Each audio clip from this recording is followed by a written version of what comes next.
Testing 1 2. Testing 1 2. Blah, blah, blah, blah, blah, blah.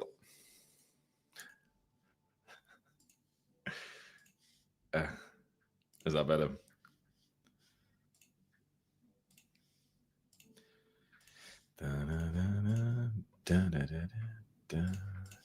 How are we all today?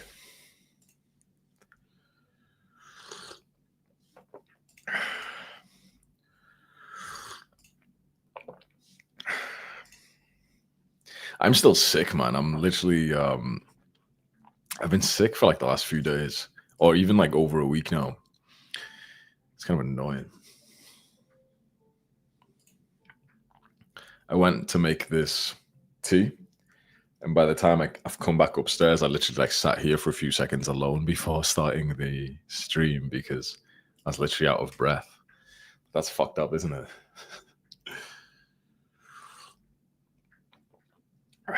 Your voice is very sexy today. Thank you, brother.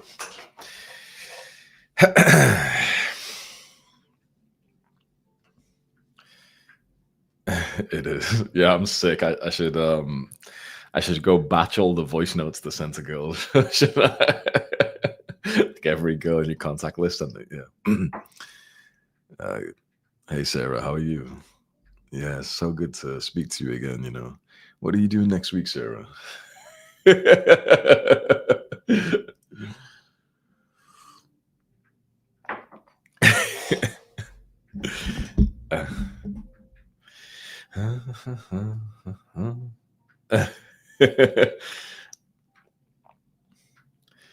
Was about to beat my meat, saw my Bible, and stopped. Fair enough, bro. Testosterone will heal you fast, though. Yeah, it usually does, but this is like a strange sickness. I think I even have like a chest infection or something like that.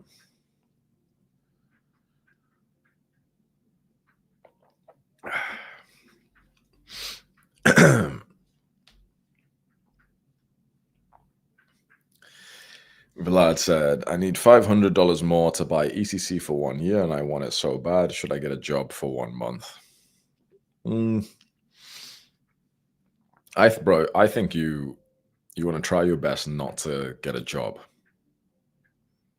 But maybe it's worth it. Like you put in 1 month and you get like a year of the program, my mentorship, support with your YouTube channel. If you really want to take YouTube seriously, ECC's, I think it's like such a good investment, honestly. I would probably just go and like do Uber or something like that for a month if you had to.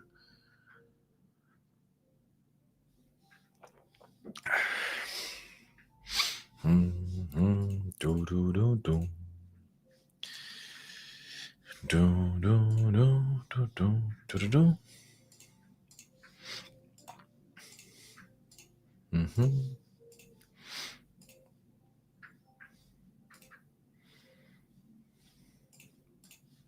Don't.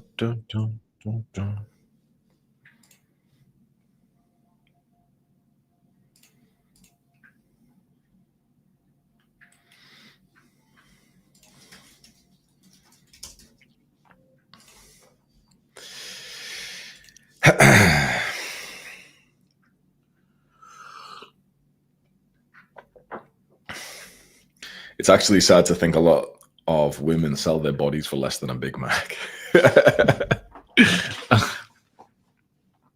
Yeah, it is fucking crazy, isn't it? It should be that men have standards and that you would never date or seriously consider a girl like that. But actually, a lot of guys still would, which is pretty crazy, isn't it? A lot of guys would still like date and marry a woman who's had like an OnlyFans for a while. I know we wouldn't, but I think a lot of guys actually still would, especially if it was in her past and whatever. Because a lot of guys are very forgiving for a woman's past, and they'll say like, "Oh no, I'm really secure. You know, if she did something beforehand, then it's not a problem to me." Just cuts to me pointing to the cuck chair.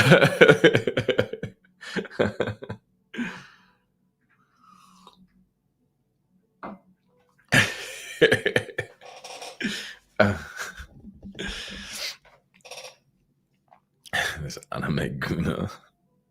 Who's the anime Guna? they have her body, but her heart is mine. Oh god. Uh, yeah. It's sad that guys buy it. Yeah, look, I mean, guys will always, in some ways, pay for sex. Like, I remember hearing some quote once, which was like, guys, the oldest profession was sex, was a woman basically selling her body. That was that was the first ever job in humanity, which kind of makes sense actually. And there will always be like some customers for something like that. And then we live in the new modern day where people are now not even doing it for sex, but you're doing it just to like look at her pictures, and she ends up saying your username or something.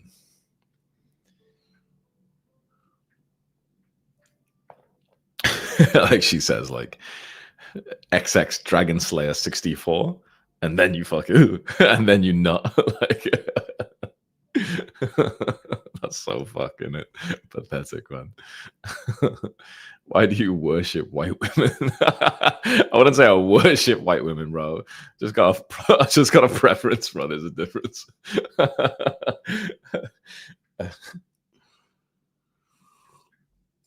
Yeah, I am so proudly insecure. Oh man, I am insecure and proud. If the definition of insecure means that you don't want your girl going out dressed in a fucking dental floss dress, and you don't want her to be friends with guys who would fuck her given the chance, because that's the definition of insecure these days, then I'm insecure 100%. I'm proudly fucking insecure, and I think anyone who's not insecure is a fucking cuck, and it's disgusting. Like, have some fucking standards, man. Your girl having like male friends, your girl stringing guys along, she's texting other guys, she's replying on Instagram. Pathetic, disgusting, bro.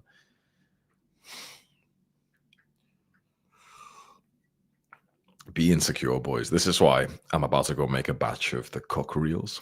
The ones where I take like little clips of guys who are like the secure guys, and I make fun of them and I point to the chair, because I actually think we need to create a culture of like making fun of the secure men. The men who they loudly say like, "Oh, you guys are so insecure. Like, I'm fine with my girl going out and flirting with other guys, like, because I'm so secure or some shit.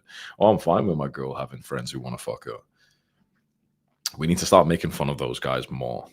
Create like this culture of like, every single time a guy acts like that and he tries to call us insecure, we kind of just humiliate him and we just laugh at him.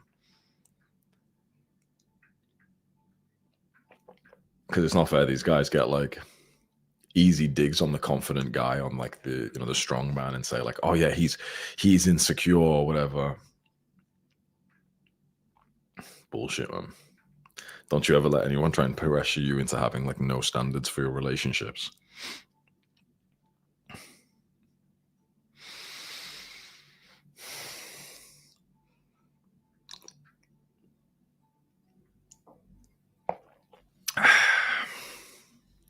How much do you bench, Hamza? You look capable of 140 kg. Yeah, I've done 3 plates before. I did 3 plates and I basically stopped benching because that was my goal. And then I just moved on to like different PRs and different sports and stuff. But that was my goal last year and I hit it after like a few months of training. Good milestone, man. I probably should have carried on, so I can, because I probably can't hit it right now. I can do like, I don't know, maybe like 130, 135, maybe close to 140 if I really push for it for like a few weeks. I could probably hit 140 again, because it's mostly just a skill, isn't it? And when you're consistently training, then you climb back up. But I haven't really tried to hit a PR in bench for basically this year, actually. So, um,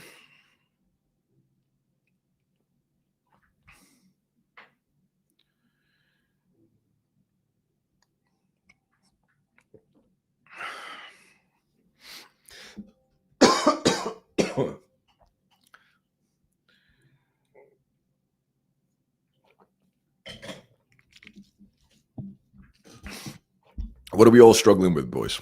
Let me give you some advice. What is paining you today? When you woke up, what was pissing you off? What was on your mind?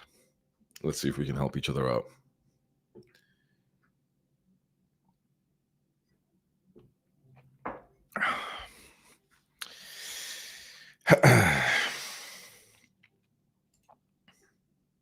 Yeah, a couple guys said lust. Hmm.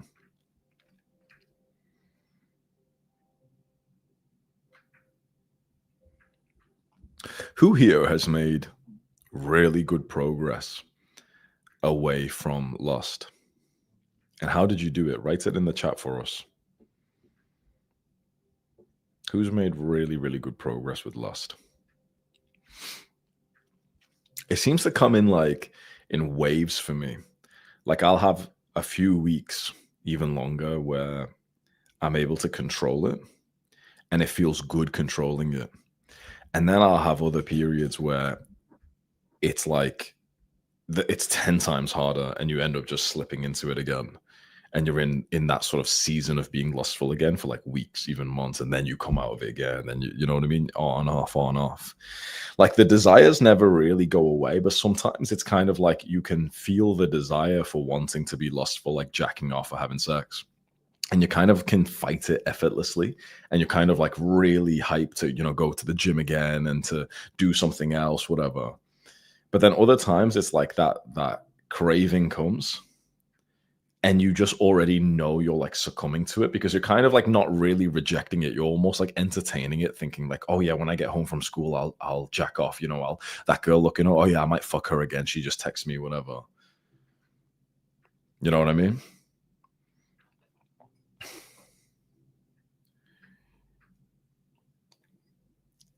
Stay busy and have fun also every day. Yeah, that's probably it, man. If you're very busy and you're outside of the house at the normal routine where you normally would be lustful, like you normally be having sex, or you normally would be jacking off. If you're like outside the house doing multiple sessions or something of exercising and stuff like that, that makes it a lot easier. Like I think a lot of lust is actually not about lust itself, but just about routine and habit. Because you often like lust seems like this crazy thing, right? Imagine this, boys. Lust seems like this crazy hard thing. But actually, if you see it as just like a bad habit, just like everything else, like eating a dirty meal or scrolling, you take a lot of the power away from it and you realize like you scroll and you eat bad food and you're also lustful usually around the same hours of the day. Anyone else agree with that? Like, let's say if you go to the gym every day at like 8, you don't really feel lustful before then. You don't ever really want to jack off like before then or something, right? Like, at least I don't ever. But then it's always like at around the same time, which is when like your energy dips and you've used a bit of your willpower. Maybe it's nighttime, whatever. You don't want to go to sleep just yet. That's when you end up like scrolling. That's when you end up like messaging girls or whatever. It really is just like what time it usually comes in. And a part of lust can be just filling up that block of time with something else, specifically something that's outside of the house. Because if you try and do something else in the house, you'll end up just still being lustful and jacking off. But let's say if you're always lustful, let's just to make it easy at like 5 p.m. to like the rest of the day. What if you did something from 5 p.m. till the rest of the day outside? Because you're probably, if you're lustful at home at that time, you're probably not even doing anything productive at that time, really, anyway.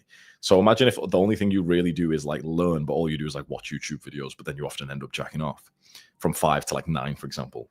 What if you go download like the videos that you wanted to learn from, and then you go out on a massive walk? We're talking 20, 30,000 steps through nature, like wherever the park is for you. And you listen to the video, so you're still getting the same advice. But now you're in nature, you're holding eye contact with people who walk past you, and you're outside. You're not going to just start like jacking off in the woods, right? You're not going to just start like busting one out, resetting, Fab Street there. You're just not. We can make a silly joke, oh, Jeffrey, whatever. But you're not going to be jacking off outside, right? At least like 9 out of 10 of us aren't. Anyone who doesn't have a AI profile picture isn't going to be jacking off in the woods, right? So then you're safe. And what if for you to like completely get rid of your lust, all you really have to do is like be outside at the time that you normally would be jacking off or hooking up with girls or whatever? What if it's that simple? Right? Because lust, it seems like this crazy hard thing to fight with. I think anytime you try and resist lust, like 9 out of 10 times, you fail. And I think most of us here do. Even like the disciplined guys, we fail, we fail, we fail. It seems to me the people who don't who are not lustful, or for example, the people who don't cheat on their diet, the people who don't scroll, whatever, they're just kind of like too busy for it. Like, and they've just built up a habit of not doing it now. You've built up a habit of jacking off, let's say, anytime from 5 to like 9 p.m. Then, if you're outside from 5 to 9 p.m., imagine you go and do like some sport, and that's 1 hour session, and then you walk home, and instead of like, taking the bus or getting your mom to pick you up or something, and the walk is like over an hour, for example. Imagine if you just set yourself a goal to go and do 20,000 steps a day. Every genius in history has always been like a big walker. So instead of being at home in that time, just go fucking walk 20,000 steps whilst like listening to audiobooks, or even go just listen to the sounds of nature. Because at least one, you're going to get rid of the lust. And also two, you're going to go and you're going to be exercising outdoors.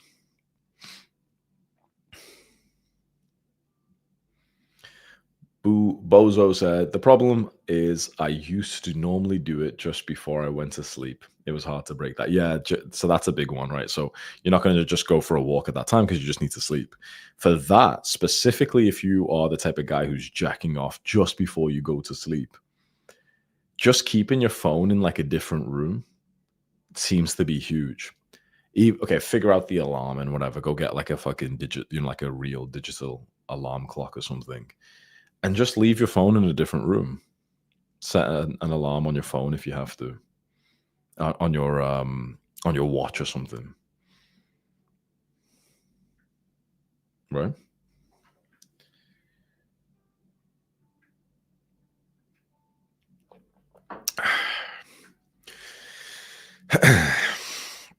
I've had a few people say to me that they can't sleep without jacking off. And that's a hard one to get rid of, because if you usually masturbate like in the day, for example, it's pretty easy to stop by just being busy. But if you're the type of guy who like you get into bed, you jack off, and then you kind of go to sleep, that's like a harder habit to break, because you're not going to just go and be outside just before bedtime, whatever. But just keeping your phone away, and then just telling yourself like you can sleep without jacking off. You can sleep without jacking off, honestly. Like you don't have to ejaculate to sleep. That's not true at all. It's the belief that you have to ejaculate before sleep that stops you from sleeping. So just change the belief and actually think that you'll sleep better when you've got like semen inside of you. Like you'll sleep better when you're psychologically feeling like you've got a bit of a win today. You know?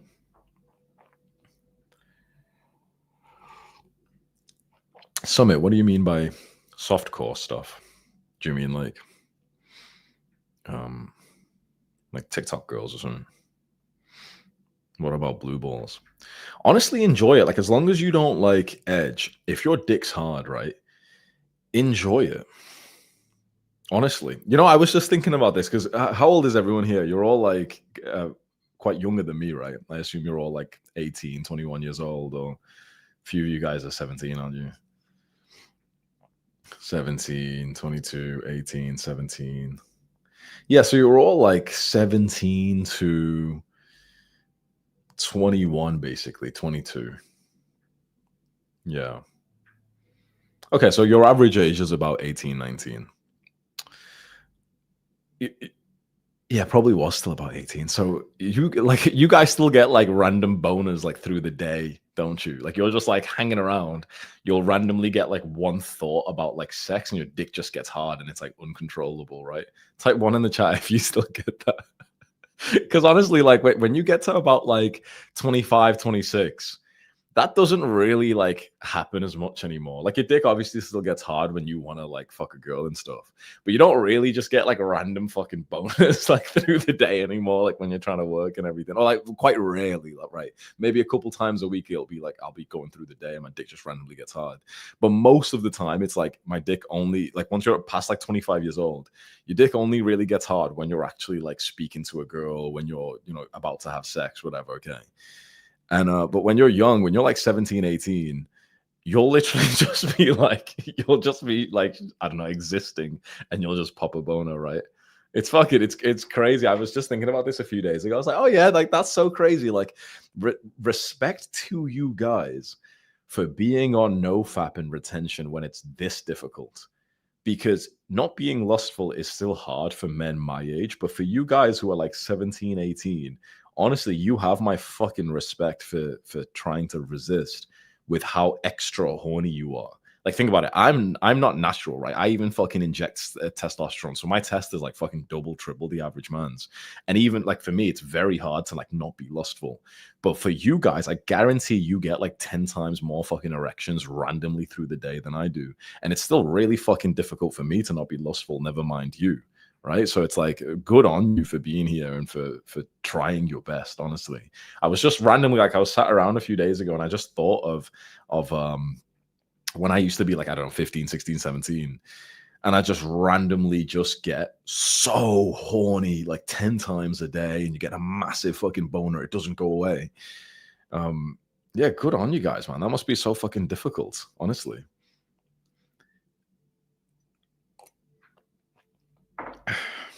Good on you for being here, man. Oh, it looks like we got retards in the chat finally.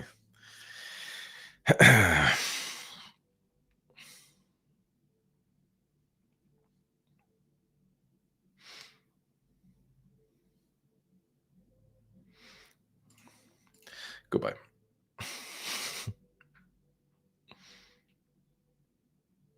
When you move, like run or workout, it starts to fade away. Yeah, that's the thing. Look, if you sit at home and if you just kind of wallow in the horniness,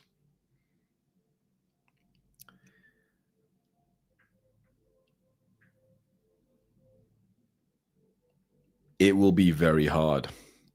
If you just go outside, imagine like you're just about to go to the gym, but you're like dick's hard, you're really lustful, you're considering like just jacking off, right? And then imagine you end up making the decision not to, and you put on your clothes and you start getting ready, you put your earphones on. By the time you've got changed for the gym, your dicks went down. It's like you've lost most of the horniness. This is what I mean by like, I think some of the best advice for nofap for not being lustful specifically with like masturbation is like you've just got to go outside your house. Like you've got to get up, get your things, get changed, go outside. By the time you go outside, you'll go soft again and you're like not feeling crazy horny as you are. It's like when you're sat in your room by yourself, that's when it's really difficult. Like you're playing such an uphill battle if you're literally sat there in your room or in your home by yourself and you're where you usually relapse and you just stay there. Like that's so like hard mode. Like whenever you're lustful, 9 out of 10 times it will be where you usually masturbate, right? It'll be like your bedroom or the bathroom or something. If you just go get changed, leave the house, go for a walk, go to the gym again, go walk your dog, just go do something outside. By the time you get to the door, it'll literally just go. But if you stay inside, the problem is you're just going to be draining your willpower. And after like a couple minutes, maybe an hour or two, your willpower is going to be so drained, you're just going to end up relapsing. And not only that are you going to relapse, but you've also just drained your willpower for everything else. So then you've got a chance to end up scrolling more, messaging the girl you shouldn't do, and also, I don't know, eating junk food or whatever. Like the moment you realize that you're just about getting horny, explode into action, put some clothes on, and get outside. The moment you do that, you're outside. I guarantee you will quite literally just feel better right away. And like all the horniness will be changed into like bodily energy for you. Trying to not be horny and trying to resist jacking off when you stay at home. Oh man, that's like hard mode, honestly. I think we all need to take this advice. Like the next time you notice you're being lustful at home, get clothes on, leave. Boom.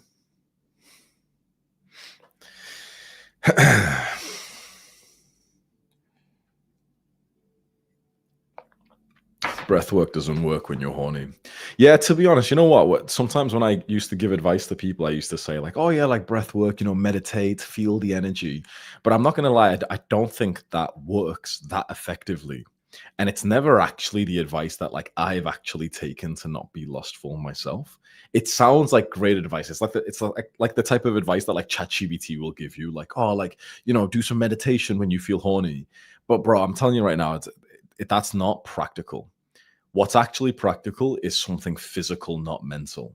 When you get too horny and you're about to relapse, quickly get changed and get out of your house. Whether you go just walk around in your back garden, or you go for a little jog around your neighborhood, or go for a walk, or go to the gym again, or go to the store nearby, whatever it is, just have a reason to quickly leave your house. And by the time you've left your house, you will literally have gotten rid of that horniness. But being sat there and literally just like resisting it, that is literally, it's not going to work. It's hard mode. It's like, within like an hour or two, you're literally going to end up losing it, and it's just going to reset, honestly. So I've said it in some videos before where I was like, okay, what's some ideas you can do when you're really feeling lustful? You can kind of like feel the sexual energy with a form of meditation. But if I'm honest, that's more of like a advanced practice. And it's not something that like the average young man can do. But when I tell you, okay, just put some clothes on and leave the house, everyone can do that without even thinking about it. So that's like the number one advice I think I could give you guys right now. If you're feeling crazy lustful, get changed, get out of the house fast. Even if you've already been to the gym today, just go anyway. Go and do like a few sets of abs, of neck, forearms, whatever.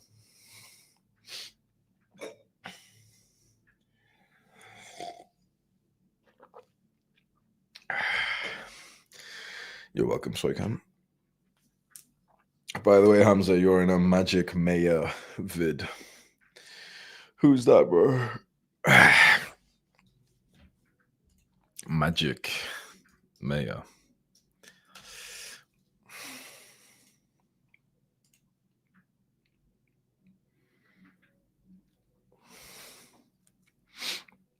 Oh, it's like female self-improvements channel.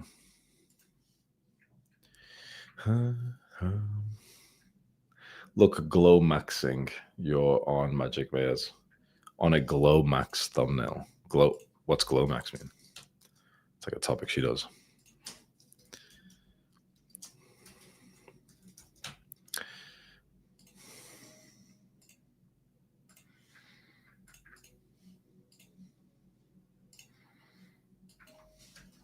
I don't know what you mean by glow max.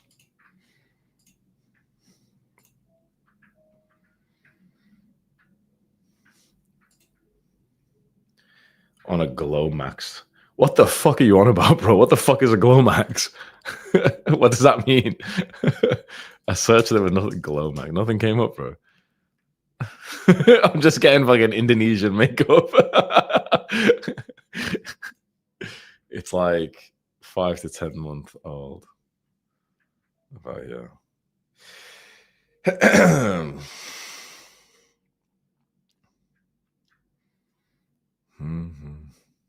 Just send me the link, bro. Fucking hell. Men, protect your sexual energy. This is just what we were talking about. The title of today's video really speaks for itself when it comes to what makes a man highly valuable, stand out in the best way possible, and is a rare breed amongst the rest of men today who are either manipulated by the over-sexualization of today's society, or they themselves are the ones who are reinforcing habits, behaviors that are really not strengthening them, but weakening them. And your masculinity and the energy you possess as a man is something that is actually being targeted. And I know it may not go noticed a lot in maybe your life because it can appear in the form of pleasure. The pleasure you see when you look at a girl half naked on Instagram. The porn sites that specifically curate types of content for your liking to come back for more and more and more. And the type of man I'm talking about today that really does stand out, at least to me as a woman, is a man who has enough respect for himself, not always choose the easiest option, actually having enough discipline for himself, his life, to build a life that he can respect, that he feels good about, where he doesn't have to hold this amount of shame or this amount of insecurity that has everything to do with your habits and the quality of life you live. Now, there's a lot of men today who struggle with, I feel like, relationships and human connection and finding good quality women. And that's why the porn sites, the Instagram models, the OnlyFans models is a great... Yeah. What do you say? It's called Watch This to Glow Up and Be Attractive as Fuck. Glow up. Oh, yeah. What the fuck? It's not even me on the left side. That's fucking... That's like fucking some... She's got like a before and after of some fucking little dorky kid in glasses, and then me on the right. At least I'm on the after, though. Imagine if you see a like a picture that someone's used of you and you're on the before side. Glowing up is a term I'm sure you have heard. Okay, she's going to teach us how to glow up and become attractive. Let's see. Before. And I want to make a video today coming at it from a woman's perspective, can develop not only your attraction, but your character to one that is magnetic and one that is actually felt and seen by other people because you've invested the time into yourself. So what better way to start a glow up transformation is with your diet. You guys, I want to start here. A person's diet is everything, not only for their mental clarity, their mental health, their physical strength, their overall nourishment and vitality of their body and how important and valuable your body is to you. It's what wakes you up every morning. It's what takes you to the job, takes you to the dates, to the gym. Your body needs nourishment. Your body needs attention, and your food matters. So if you want to glow up, you have to cut out the junk food.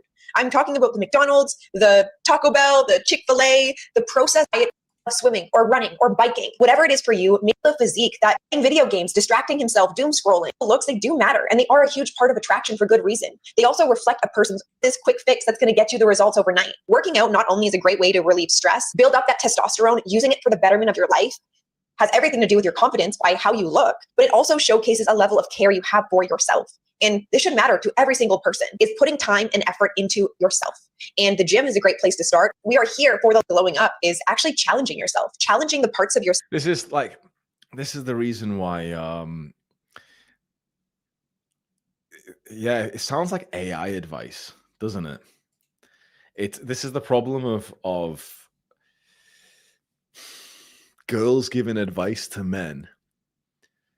If she, for example, her entire video was her personal opinions and stories, and she said, for example, so me and my girls were sat around yesterday and she showed a picture of this guy, and immediately the two other girls said that he was ugly because he was ungroomed. And so guys, make sure you are groomed.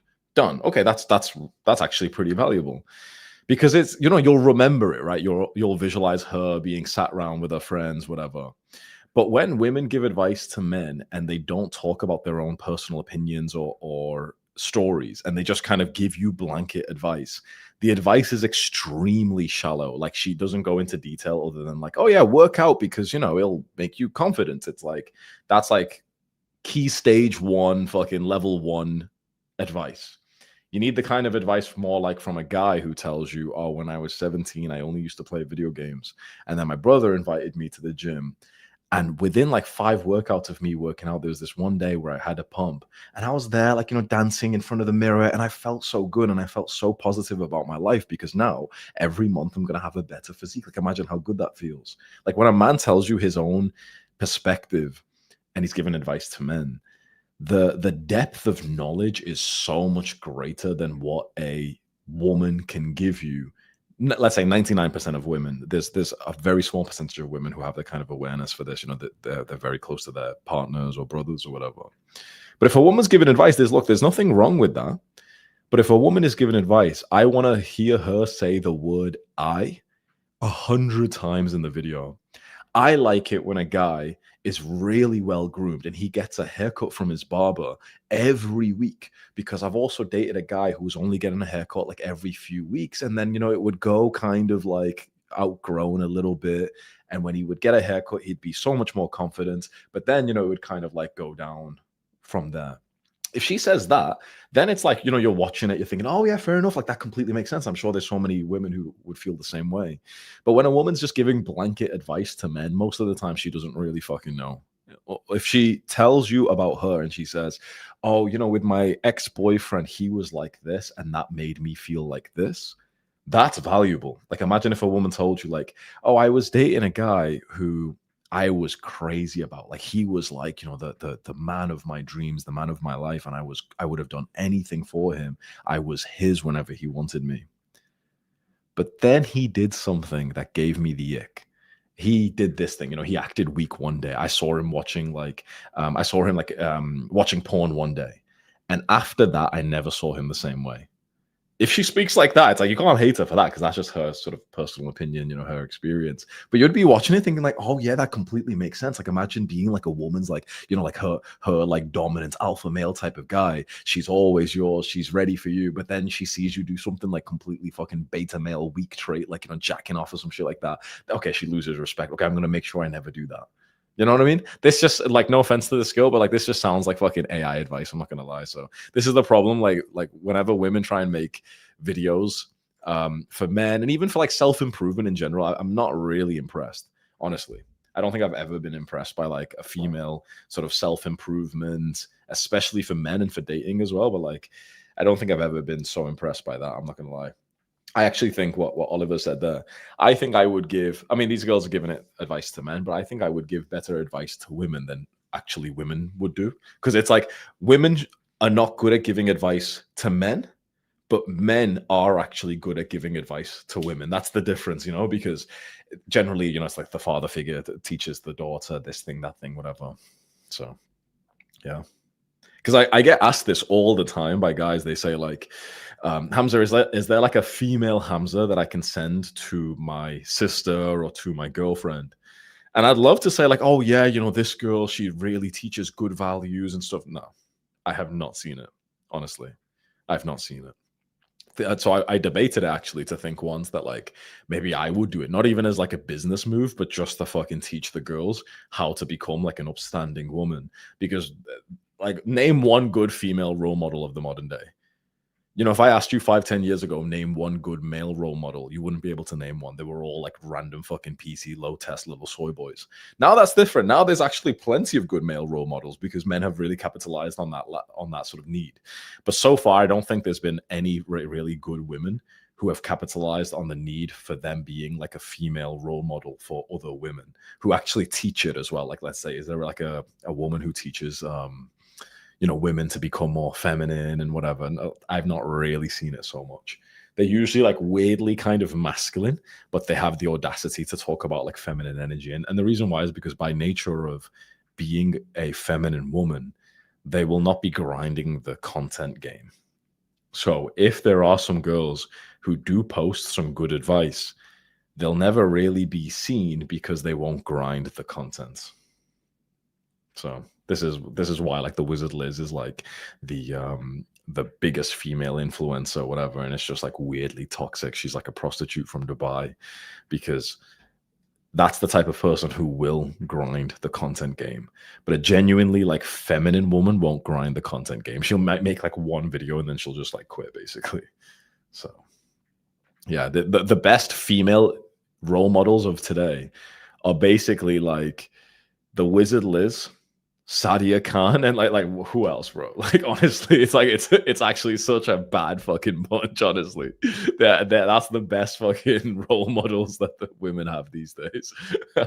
This is why I've started including, you know, in my intros, I've started including Anastasia in there and Jessica, because one, we have like a few thousand women who watch my channel, so that's one thing. But also two, basically, we need to take this into our own hands and become the influence for women and lead them down into the right direction. I get so proud. Some of the most recent videos I've made with the Jeffrey Adonis intro, but there's also Jessica Anastasia. And Jessica is like getting fucked around by a bunch of chads, but Anastasia keeps herself pure because she wants to get married and have children, and she becomes so fulfilled with that. That feels like some of the most positive propaganda like the world has ever seen. Like how fucking like nice is that, of like a bit of a message that I'm putting out there for, you know, the random woman who watches my videos, where she sees like a female character, first Jessica, who's like dating a bunch of like hot guys who are just fucking her around, and then she ends up miserable. And then the better female character, Anastasia, I always mention something like she keeps herself pure, then she ends up becoming a mother, and she's like the most fulfilled out of every person in the Jeffrey, Jessica, Adonis, Anastasia. And it's about time someone fucking says this to women.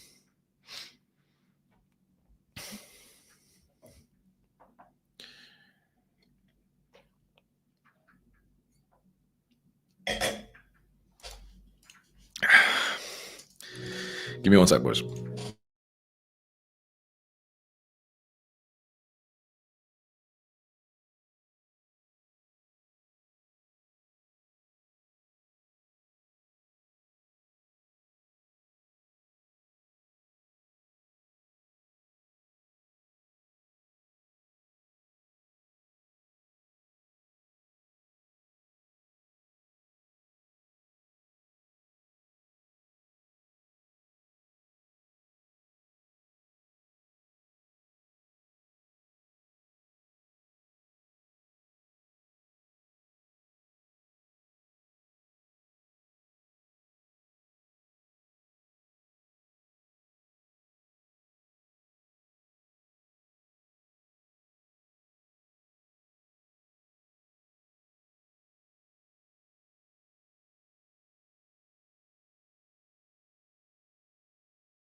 Any movie recommendations?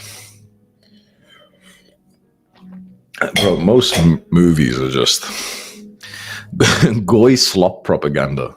So I don't know.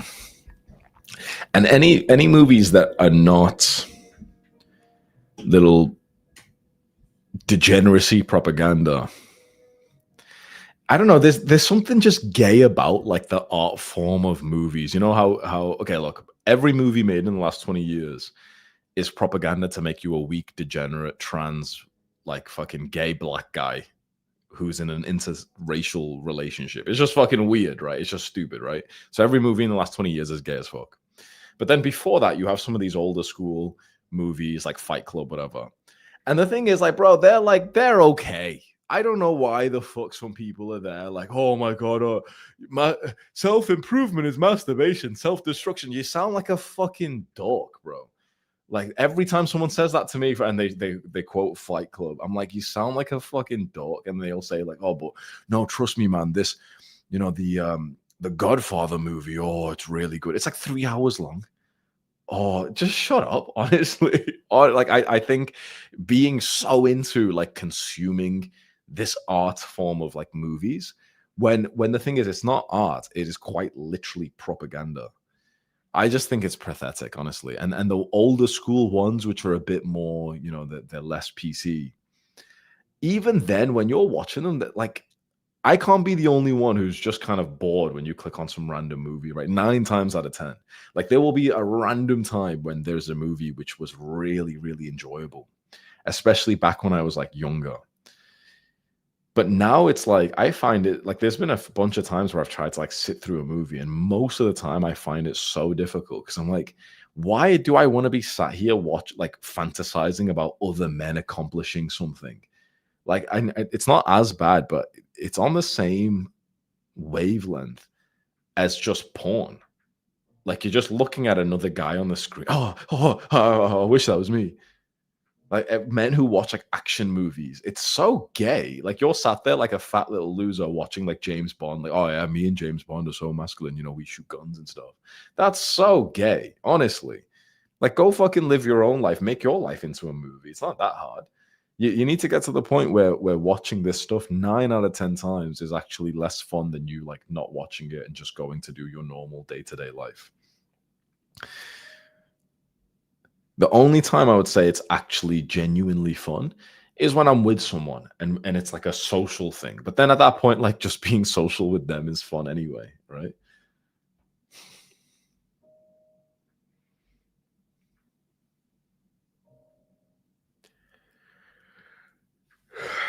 Europa, The Last Battle. I've heard about that actually. Maybe I should watch that, but it's 12 and a half hours long. Never mind, bro. Just TLDR. Jews bad. Okay, sweet. Honestly. I actually think the new modern forms of like basically something to consume, to watch, are so much better than the old school things. Like right now, okay, you're here watching this and engaging and hearing me, like, you give me a topic and you hear me rant about it, right? And that's like there's a bit of education there, and it's probably honestly like genuinely more enjoyable. You're probably smiling and getting more joy here than you would watching some random movie where they've had to fill it up to like 96 minutes in length because the producer just forced them to do that shit. You know what I mean? Like I would genuinely rather watch YouTube videos than a movie or anything like that.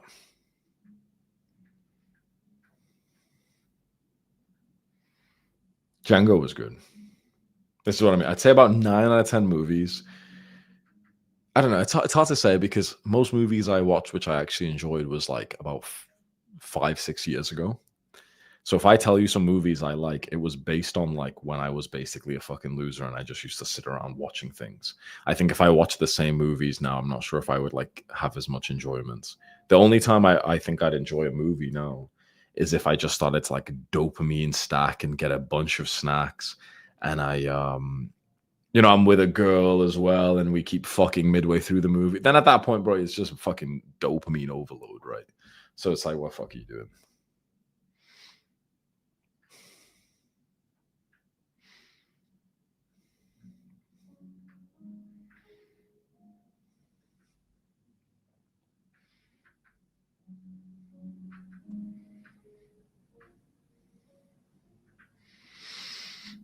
I think that's the problem for me. I'm a bit of a dopamine fiend. So if I end up watching a movie, I'll also end up cheating on my diet as well. And I usually watch a movie with someone. Sometimes like, be with friends, but that's like quite a rare thing that I'll do like a movie night with friends. But it's usually more of like a time when I'll invite a girl round to my place. So then I'm just dopamine stacking, right? I've got food, I got snacks, I've got pussy, I've got a movie. Like, you know what I mean? So I'm not, it's too much. I'd rather just sit and just watch some podcasts, honestly.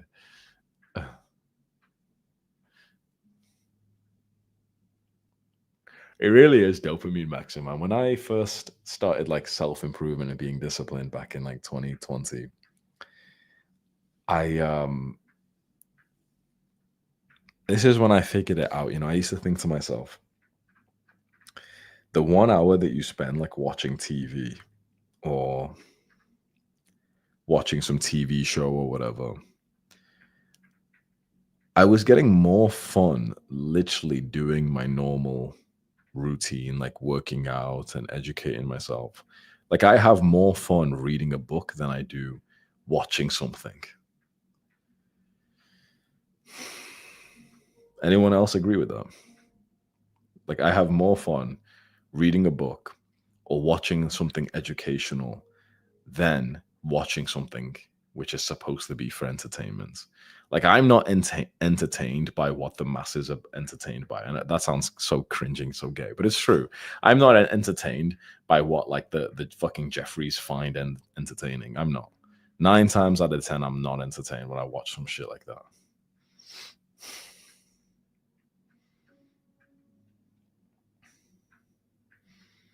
Like you read a book and you get some ideas, you hear a story, you remember something, it clicks in your brain, and you start making more progress in life. Like that's beautiful. Like think about how cool that is. You literally, whatever you desire, you find a book on that topic, you read the book, and you make more progress in that area of life because of that. Like that's just so beautiful. It's so beautiful. Like that's so like that's what's fun, right? That's so fun.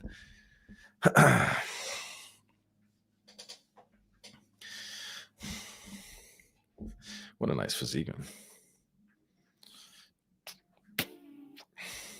Beautiful biceps.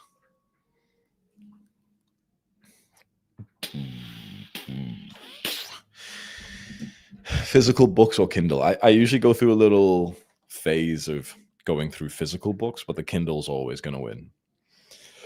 Every now and then I'll go and buy some physical books from. I quite like going to the bookstore actually with people as well, because you end up, you're there for 2 hours or at least an hour. You're like talking about 10 different books, 50 different books that you've read about. So I actually quite like that as like a date or whatever. Last girl I dated, I took her to a bookshop, and that's where I asked her to be my girlfriend. And that's sweet. I like that because you kind of like, you walk around and you talk about which books you've read and you make jokes or whatever. It's like such a wholesome kind of date to go on. Like I think people who read are always higher quality than the people who don't. Like people who just educate themselves from like, their like Instagram reel algorithms or whatever. When you read books, I love to talk to people who read. I love it. They're always so much more like sophisticated, so much more intelligent, critical thinkers. Like they'll challenge your idea with something. You'll have a little debate, whatever.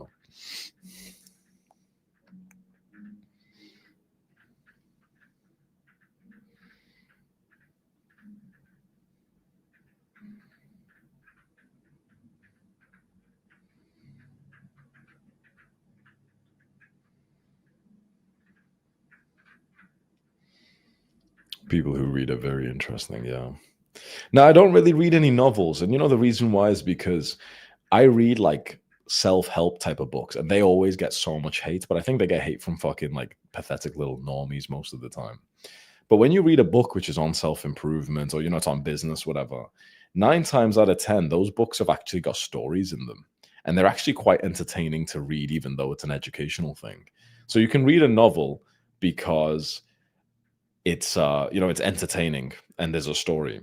But if you read a book on business or a book on productivity or a book on health, they usually actually have stories in them as well. If anything, I actually find those stories to be even more kind of engaging. Like there's so many books I've read which are productive to read, but they're also educational at the same time. So for example, like, David Goggins' book, Can't Hurt Me. That's a story, and it's not a novel, but it's either way, it's still a story. And what Mr. Checkhammer said there, great novels have a lot more true insights than 90% of self-help. I think the negative view that people have on self-help, no offense to you, Mr. Checkhammer, but I always love to judge someone on how they look. I'm not going to lie. I think we all do, but I'm the only one who actually admits it. And every single time I see, let me show you guys. Every single time I see someone shitting on self-help books, they always look like little fucking pussies. Have a look at this. Watch. We'll search up something and just, I guarantee everyone will look like a feminist. Like, what should I search? Like self-help books are a waste of time. Something like this. Like people who make fun of them, they always just look like little skinny little feminists. Or they'll say like novels or fiction is better than self-help.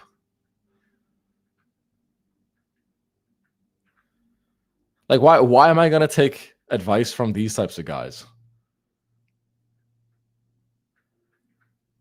For me personally, reading books on like self-improvement, reading books on discipline, like this, look, reading books on, like, he's saying, okay, don't read all these books here, the ones that actually transform my life, like The Subtle Art of Not Giving a Fuck, and read like these random fucking philosophy books, whatever. I'm telling you right now, all the books that, like, the little feminist type of people tell you to read, you start reading them and it's like they just write it in like such bullshit old style English. And it's not even that coherent, but these nerds like to drink their like iced lattes whilst they drink it. And they're like, oh yeah, I'm so sophisticated. Like, it's gay as fuck, bro. To read some books on time management, read some books on health, on productivity, read some books on business, on fitness, on mindset. They're more enjoyable and also helpful at the same time. But like self-help books get so much rap. And it's always like people will say, oh no, but fiction and those kinds of books are more valuable.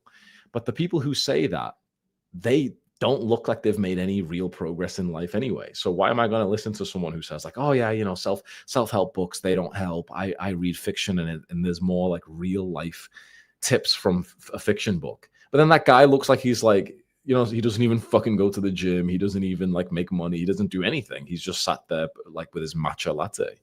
You know what I mean? So I'm biased because I really enjoy the books I read. Like, I really, really enjoy them. So when I see people who shit on these books, and they always tell you like it's not reading that they're shitting on, but more like these helpful books, and you should read like fucking philosophy or some shit. It's just always gay. Oh, you've got to read some Carl Jung, bro. Like, who gives a fuck, bro?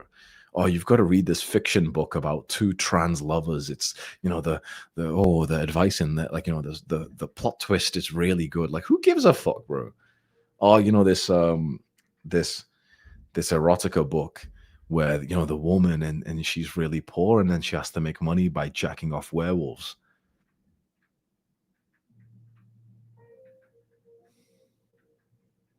Okay. I'll stick to fucking David Goggins' book, bro.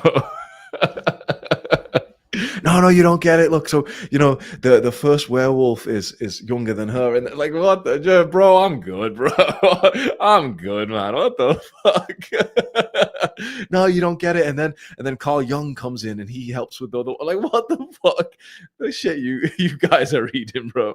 I'll stick to my fucking time management 80-20 rule type of books, bro. I'm fine.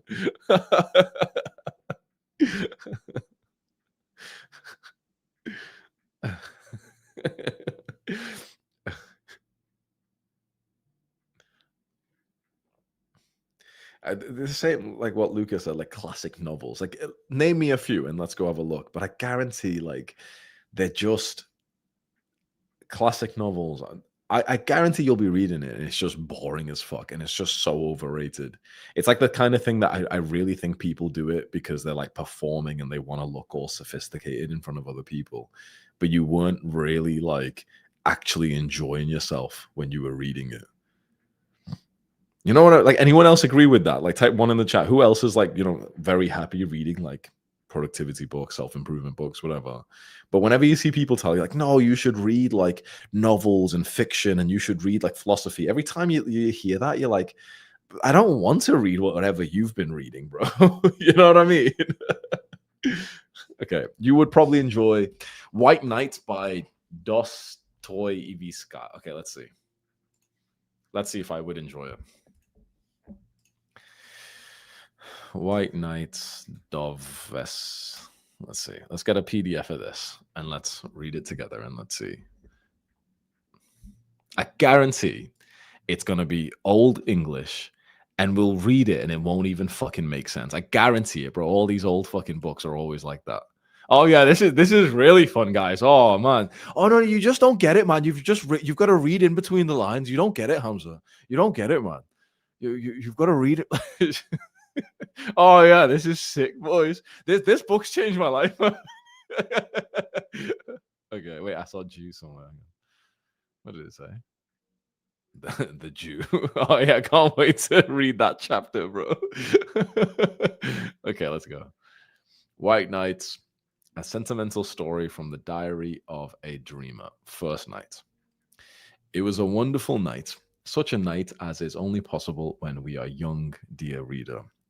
The sky was so starry, so bright, that looking at it, one could not help asking oneself whether ill-humored and capricious people could live under a sky. That is a youthful question too, dear reader, very youthful. But may the Lord put it more frequently into your hearts. Speaking of capricious, what does that mean? Given to a sudden and unaccountable changes of mood or behavior. Oh, like me. It's basically you change your mind all the time. Okay. And ill-humored people, I cannot help recalling my moral condition all that day. From early morning, I had been oppressed by a strange despondency. It suddenly seemed to me I was lonely, that everyone was forsaking me and going away from me. Of course, anyone is entitled to ask who everyone was, for though I had been living almost 8 years in Petersburg, I had hardly an acquaintance. But what did I want with acquaintances? I was acquainted with all Petersburg as it was. That was why I felt as though they were all deserting me when Petersburg packed up and went to its summer villa. I felt afraid of being alone, and for 3 whole days I wandered about the town in profound dejection, not knowing what to do with myself. Whether I walked in the Nevsky, went to the gardens, or sauntered on the embankments, there was not one face of those I had been accustomed to meet at the same time and place all year. They, of course, do not know me, but I know them. I know them intimately. I have almost made a study of their faces, and I am delighted when they are gay. Yeah. Gay in this definition, I think, means happy, doesn't it? And down east when they are under a cloud.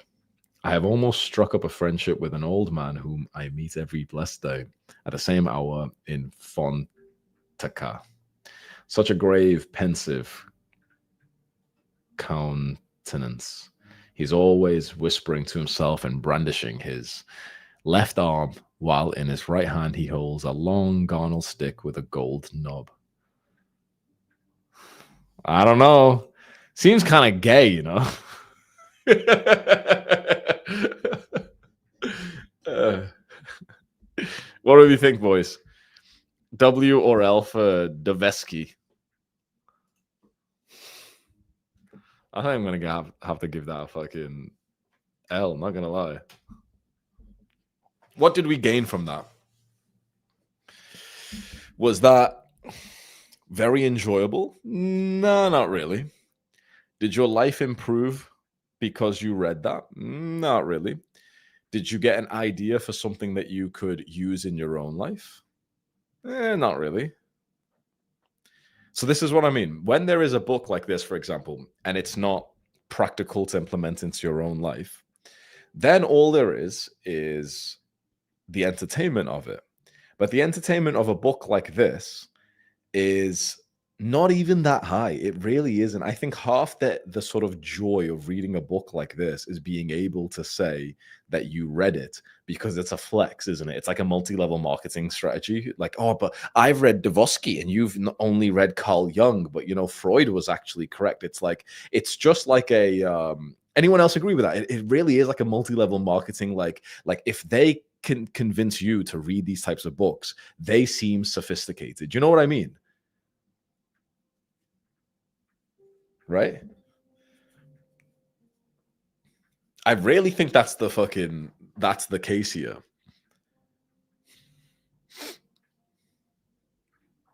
Because if the benefit is like, oh, it's kind of interesting and entertaining to read, but it's not actually that enjoyable. And I actually just enjoy the type of books that I just read anyway. So obviously I've only read one page, but yeah, bit of an L. Hamza sounds like people who say meditation doesn't work. No, because the thing with meditation is you have to practice it and the results are delayed. With a book like this, a book should be enjoyable to, if it's fiction and it's not a book to help you sort of implement something in your life, like a self-improvement book, then it needs to be enjoyable in and off the first page. If it's not, and if it doesn't completely captivate you, then it's at that point, it's like you don't get like the extra sort of delayed enjoyment or whatever. It's like, no, like it just needs to be enjoyable.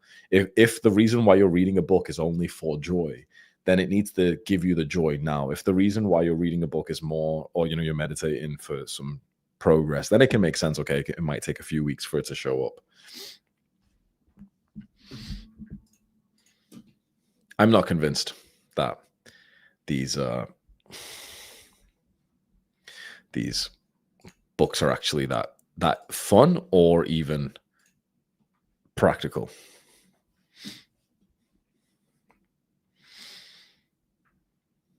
Read My Struggle. Okay, a few of you saying read My Struggle. Let's have a look. Dun, dun, dun, dun, dun, dun.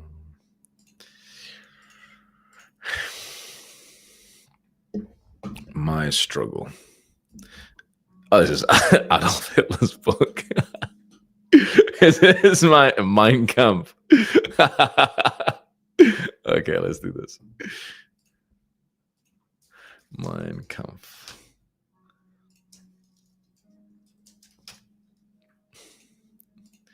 Let's see.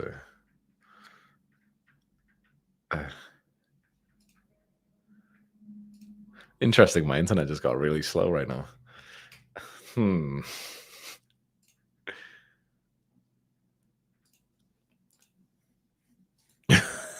Look at this guy.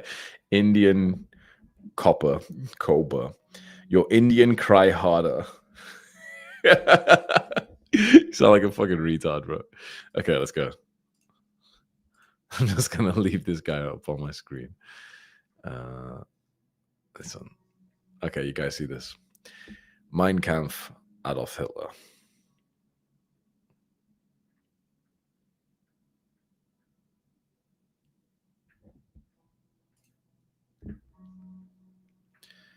In the house of my parents. Today seems to me, oh, they always use these old fucking English words. It just destroys the flow when you're trying to read it. And providential. What the fuck does that mean? Occurring at a favorable time. Today it seems to me occurring at a favorable time that fate should have chosen Brauno on the inn as my birthplace. For this little town lies on the boundary between two German states, which we of the younger generation at least have made it our life work to reunite by every means at our disposal. German Austria must return to the great German mother country, and not because of any economic considerations. No, and again, no. Even if such a union were unimportant from an economic point of view, yes, even if it were harmful, it must nevertheless take place. One blood demands one Reich. Never will the German nation possess the moral right to engage in colonial politics until at least it embraces its own sons within a single state. Only when the Reich borders include the very last German, but can no longer guarantee his daily bread, will the moral right to acquire foreign soil arise from the distress of our own people. Their sword will become our plow, and form the tears of war, the daily bread of future generations will grow. Fuck! That goes hard. Their sword will become our plow, and from the tears of war, the daily bread of future generations will grow. And so this little city on the border seems to me the symbol of a great mission. And in another respect as well, it looms as an admonition. What does that mean? An act or action of admonish. I hate when you fucking look for a definition and it just uses it as if you know. Admonishing. Warning or reprimanding someone. Okay, so punishing someone. It looms as a punishment to the present day. More than 100 years ago, this insignificant place had the distinction of being immortalized in the annals, at least of German history, for it was the scene of a tragic catastrophe which gripped the entire German nation. Now, see, I'm already captivated by the first page. Anyone else? This sounds like fucking... Who prefers book number 1 that we had before and book number 2 that we have now? I'm going to go with 2, honestly. I'm not going to lie. Oh, you should read Davosky, bro. You know, I'd rather read fucking Adolf Hitler, bro. Now we're talking, bro. They were all like, "No, Hamza, you're judging a book by its cover. You know, you're like, you only read one page." Well, I read one page of this, and this first page was actually pretty good.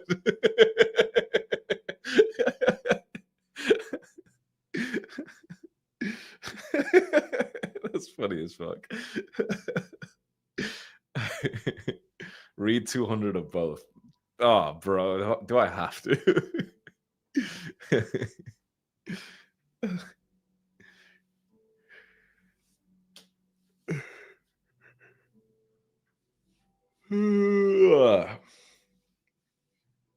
The Power of Your Subconscious Mind by Joseph Murphy.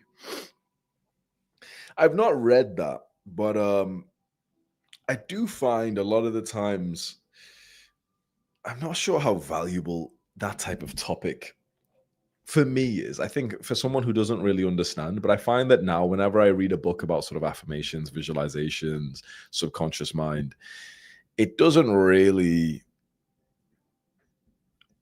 help me that much these days. Maybe I should give it a try anyway, but I remember picking that book up and reading the blurb at the back, and I was like, because I was so big on self-image, I've read a bunch of books on it, so now I'm like, I don't think I need to do much self-image work right now. Now I just need to put in the action. This is why I'm like live streaming every day. This is why I'm recording 3 books every day.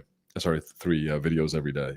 I don't think I need to sit here and try and figure out things in my self-image right now. I'm not in that season of life. I think right now, season of life is just like be disciplined, do the real world things, record 3 videos a day, stream every single day, direct my team well, give a lot of value to my people inside of my paid programs, and go to the gym, train a few times a day.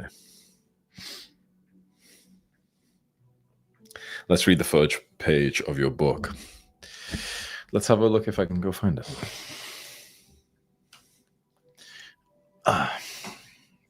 I'm going to end up like rewriting. I think when I go through... a few. I have a few other little projects to work on, and then I'm going to start going through this book.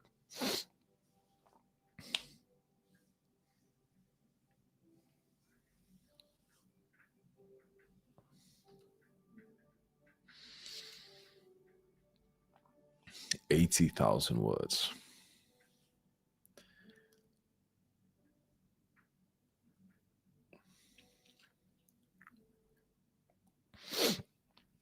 I don't even think it's that good though, because someone else wrote it for me. So I got the same like ghostwriting service that David Goggins got. So basically, you instead of you typing it, you sit on a call with someone who, like, you know, is a professional writer, and you kind of tell them what happened, and they write it out for you. So they, you know, like basically you tell them what to write, but they kind of use like, you know, full grammar and sentence structure, whatever. But when I've read it, I'm like, I'm not that impressed by it, to be honest. Should I show you guys? Go on, I'll show you one page. I've never shown anyone before. Chapter 1, Origin Story, Pakistan, 1997 to 2000. I was the surprise child. I came into the world on June 10th, 1997, at a hospital in Lahore, Pakistan. My sister, Baji means sister in Urdu, should say Samarine. My sister is 4 years older than I am, and my brother Danish 2 years older. My parents were happy with 2 kids and didn't plan to have a third. When a palm reader told them they would become parents again, or they would become pregnant again, they weren't sure whether to be pleased. My dad expressed this uncertainty by leaving the hospital mid-birth to go hang out with his friends. He felt a sense of duty, but he didn't really want to be there. I've got to go check if this is true, because my mom told me this, but I feel like that she was just fucking lying. I'm not gonna lie, because she said like very negative things about my dad. But when you become like a man, you realize half the shit your mom said about your dad's not even true. Right from the beginning, I was a happy kid. I didn't even cry when I emerged from into the harsh hospital lights. It was years later that my mom told me that amid the hubbub, my dad had gotten bored and slipped out. The news didn't make much of an impact on me. In fact, it fitted neatly into my ideas about what kind of man he was. I resented knowing that he wanted to be somewhere else instead of present at my birth, but mostly I brushed it off. Yeah, figures. That's exactly what he would do. I don't remember a lot about those early years in Pakistan, so most of this chapter is made up of stories told to me by my other members of my family. One of those stories illustrate another side of my dad's intense personality. When I was very young, I contracted rickets. My legs were caving in and I lacked physical mobility. Even walking was a struggle. I don't have a first-hand memory of this period, but I do have a vague sense of being unable to run around and join in games with other kids. While I felt a bit left out, deep down I wasn't that bothered. I was happy sitting by my mum. Danish was far more adventurous than I was. My dad was incredibly focused on curing the condition. He made weekly assessments, forcing me to stand up in front of him and determining whether I was making progress. He spent thousands of rupees on appointments with doctors, a lot of money in a poor country like Pakistan. Although I hated my dad for the physical and verbal abuse that were a constant part of my childhood, I can't deny that he made a massive effort to fix my condition. Today, it's barely possible to tell that I ever had rickets. My right knee is still caved in, but other than that, I have normal strength and mobility. By the time I showed up, my dad had a good job and we were quite well off. I don't remember ever going hungry. My sister and my brother, however, claimed that before I was born, my parents sometimes went hungry so that they could eat. When things were bad, they used it as a reason not to complain. At least we have food on the table. What I know for sure is that after my dad got a job working as a manager in a paper mill, our social standard and wealth increased significantly.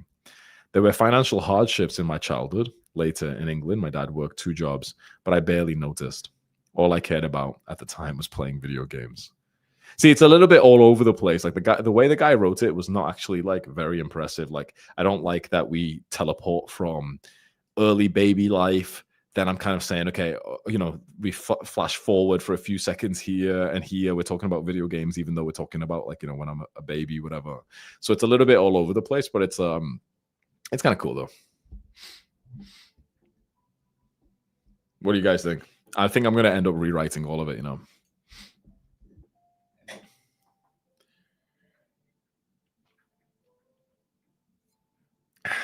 I feel like you do a better job writing that page yourself, not going to lie. There's no solid narrative. That's what I think, you know. This is why I'm holding it off right now. I think what I'm going to do is I'm going to use it as like a template on one side of the points that we covered. And I'm just going to write it out like with my sort of storytelling skills, maybe just with a microphone, it'll transcribe. That this is exactly what I agree. Rizop said, I think the cadence is off. That's exactly what I agree. I think if I wrote it in a story format, the same way that I tell you guys stories, like I'll talk out loud and type it, I think that'll be way better. Yeah.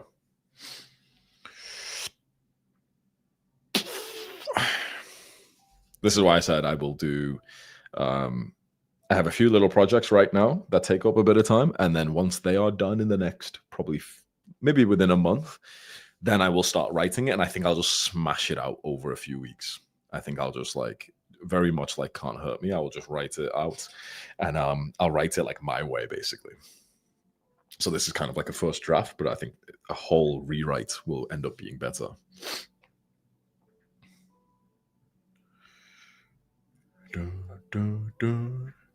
Study my struggle for storytelling. Is my struggle a bit of a storytelling book? Then it must be, right? Where he's talking about what's happened with him and stuff.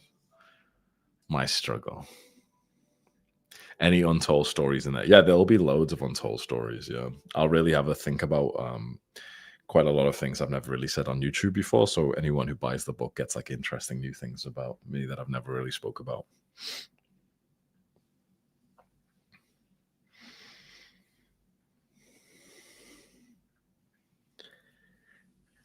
That'll be interesting, wouldn't it, if I end up releasing a book very similar to like the David Goggins format? Obviously, it'll be like different enough because my story is very different to his, but in the sense of like the way it's written, I think that'd be so interesting, wouldn't it?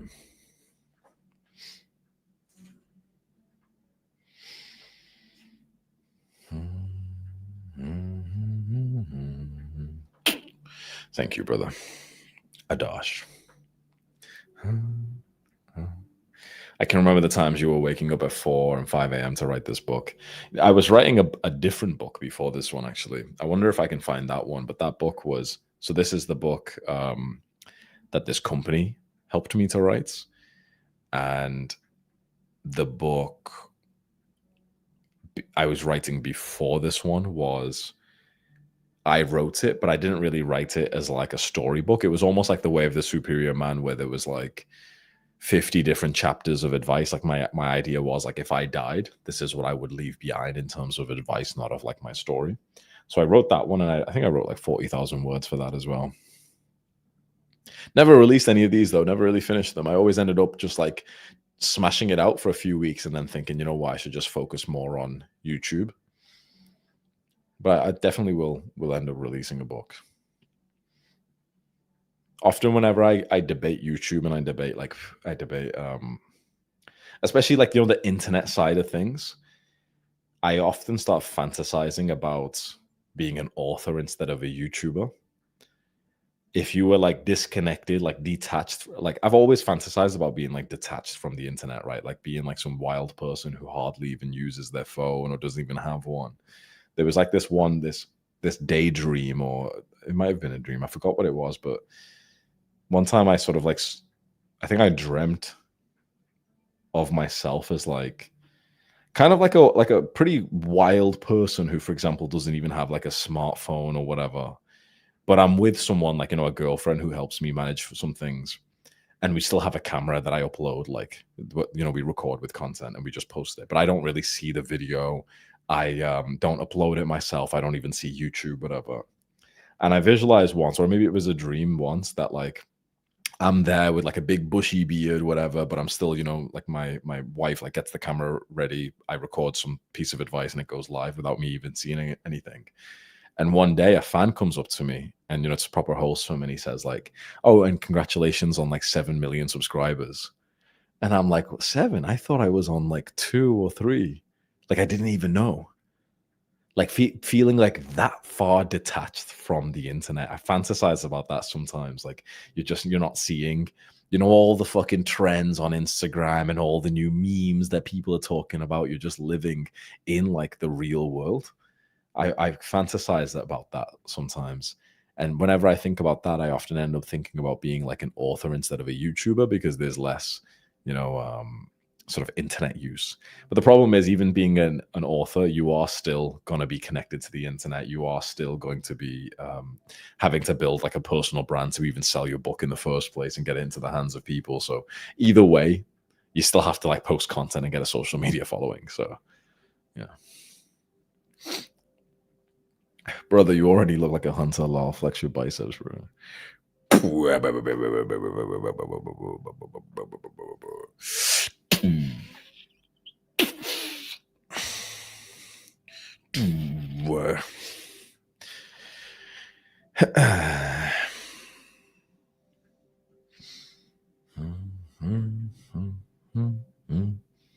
There's like 20 to 30 good self-help books. Most of them are not valuable after you've read the best. If you only read like the topic of sort of improving your life, and there's a few decent books on that, sure. But there's so many books on very specific parts of self-improvement. So I wouldn't say there's only 20 to 30 because, for example, I bet you've not read like there's a book on how to optimize your breath for athleticism and sleep. And that book's great. But you wouldn't have included that in your 20 to 30, right? There's so many books you don't even know, bro. You really don't know. Like if you think that, there's Atomic Habits and whatever, there's 10, 20 books like that. Yeah, sure. But I don't read any like, of like Atomic Habits, that type of thing.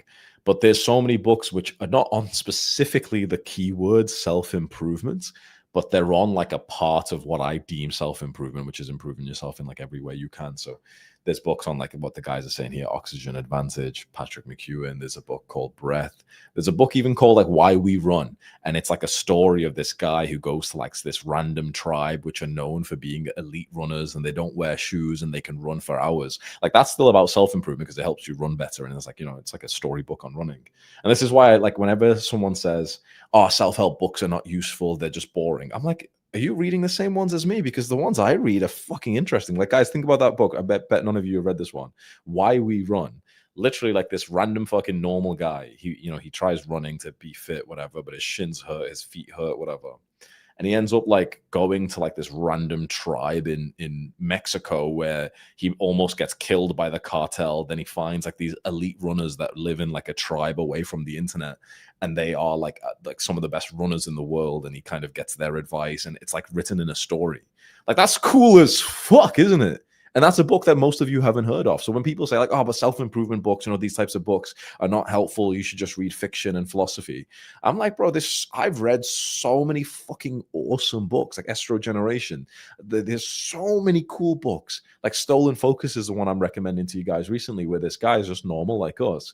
And then he ends up taking this trip where he doesn't bring any technology with him for months. And he documents the journey. He writes it all out in like some typewriter shit. He documents it. And when I was reading it, the best part of it, I thought this is going to be only legit if he admits that when he comes back to normal life, that he's basically went straight back to the internet addiction. And he did. And he was like, yeah, when I came back, I started to use my phone. And before I know it, I'm just like back to normal. And this is the problem. Like, like these software developers have made these apps so addictive. I read shit like this and I'm like, bro, this is 10 times more enjoyable than reading fucking Davosky's fucking cadence, whatever bullshit, whatever he says on it. It's fucking 10 times more enjoyable than these fiction books, these novels and whatever. This is like a fucking novel, but it's like a real fucking life. Like it's a real person's story. I don't need to read some novel about like some fake world or some fucking wizards or something. I'll just read a novel about a story of like someone's real life, and I'll, which has some kind of value for me to read and to implement into my own life. I'm like so big on this, man. Like reading's changed my life. I think reading's fucking awesome. And reading these books, which are actually genuinely productive.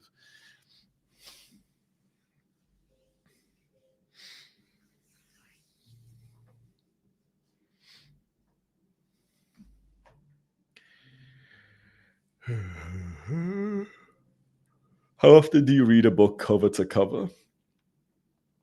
It depends what kind of book it is. So if it's like one of these storybooks, then I won't skip around. And these storybooks are actually quite interesting, right? So whenever a book starts with like you know, they're in the middle of a story or whatever, then I know, okay, this is one I'm going to end up reading fully in order within like 2 days. But when a book is kind of like not written in a story format, that's usually when I'll skip around, especially if there's like a piece of knowledge I specifically want to go and jump to. But this is why I prefer like storybooks, because that feels like a mix of, you know, like the sort of entertainment of a novel, but with the benefits of real wisdom and advice. And sometimes they've got like scientific studies that you remember and everything.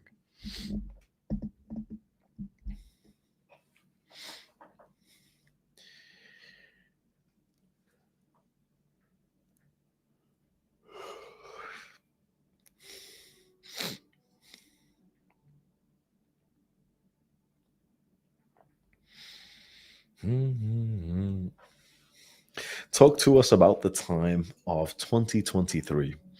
You say that was a very bad period of your life, but you produced the best videos. Yeah, some of the videos I made in 2023 were very good, weren't they? They were all like the full guides, reject degeneracy.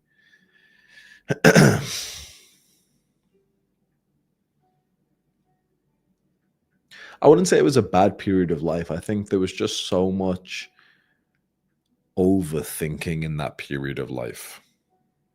I definitely did quite a few things right. That was a year where I wasn't lustful at all. Like I had a girlfriend and I was very happy. This is 2023, so this is after that hammer by the bed situation. That was like late 2022. 2023 was after I made that video. I fulfilled my purpose. I moved back home to my family home, and I had my ex-girlfriend, and she lived at her home. So for like most of the year, I'm pretty sure from around like March to around like October, I think, I was like living at home. And that was a great time because I lived at home. I just was on basically monk mode, but my girlfriend would drive over to see me like once a week. And then every month, every like 1.5 months, I would take her on like a little trip with me somewhere for a few days, and would, you know, I'd disconnect from my phone and everything.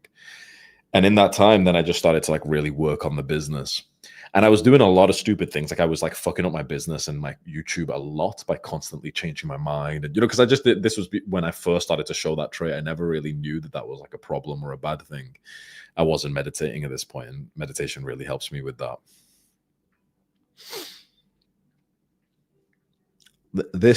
That year was bad because I was changing a lot of things instead of just getting either better or doing more of what I was doing already. That's one. So changing my mind, not meditating. And also, yeah, just overthinking. Like I was really in that like spiritual mode, asking myself like, what's my purpose so much, whatever. And that definitely felt quite unproductive. Like I was overthinking about everything. Every day I was journaling for hours, like, you know, just making new decisions every day instead of just not making decisions and just doing more of what was working already, you know? So I think I wish I did that. But what I did right in that year was, for the first few months, I was very stable. I lived in my home and I was not lustful at all, which was really good. I wasn't distracted by that. Near the last bit of that year, though, that's when I really started to like move around, like maybe about like 6 months or something. I started to like, you know, move around a lot, and I tried to set up a home here and there. And that definitely fucked me up. Yeah, see what someone said, like in Scotland, yeah. Because it wasn't just Scotland. We tried to move there like twice, and then in like Sussex and somewhere else, Cotswolds and Bali as well. So we moved around quite a lot, trying like that year as well, trying to find somewhere to like live. Like that was like the big sort of like mission, trying to find like where to have the home. And if I could go back in time and speak to that version of me, I'd tell him like, don't pressure to like buy a home right now, even though you've got, you know, your girlfriend ready for children. Don't go and buy a home right now. Focus more on like just staying free flow, right? If this is a girl you want to be with, don't buy a home, just stay renting. Like buying a home when you're young, even if you're rich, it is a bit foolish because you don't know what the world's going to be like soon, and things are changing so much. And if I could go back in time, I would say like you're putting so much pressure into like figuring out where to live, but you don't even know yourself right now. Like you've got to go and stay kind of young. you're with this girl right now, go and just rent like a villa in Bali, for example, or go rent somewhere and just go rent for like 12 months, go rent for a few years, go 1 year here, 1 year there, 1 year there. Stay free flow, because you never know where you actually want to be. And buying a home is like a million times harder than just moving somewhere and renting. And that idea that like rent is like a waste of money, but buying is like an investment is such a lie anyway. So I wish I could go back and say that to him, because I was just like, I was spending so much fucking time researching and moving to this place, and a lot of the trips that we went on, they were colored in like the frustration of constantly asking myself, like, is this where we could live, instead of just going for like fun trips to places. So I was quite young back then, man. I was so young. I was like 25, 26 years old, young, rich, famous. And I was just trying to figure life out, man. And I had a girlfriend I was like, looking after and trying to figure out where to live. Okay, am I ready to be a father now? Should we buy a house first? Marriage, is that something I want to do? I was just figuring so many things out. When you're 26 years old and a millionaire and millions of people follow you, it's like, it is fucking tough, man. It was so much overthinking. If I could go back in time now, I'd tell that version of me, don't buy, don't pressure anything. Just go like fun max for the next few years. Go live where you want to, live where you can be disciplined. And now that I know, obviously Bali's the answer. I really like being here. But I was quite scared because I just moved to like 5 places before this year anyway, right? So in 2022, I moved from like my home to Thailand to Dubai, back to Thailand. Like I moved like for months of 2022, I moved to different places trying to like set something up. And I think I was kind of like traumatized from that. So I was quite like scared to make it like a bit of a decision, whatever. So yeah, once you find a place that you actually quite like I really like Bali. Yeah, it's been fucking awesome here, man. This is why like I've just decided to just stay in this villa in this area for as long as I possibly can. Because I know that as soon as I move, everything's up in the air. It's like a risk. You don't know if it's going to be better. You don't know if you're still going to be as like productive or whatever.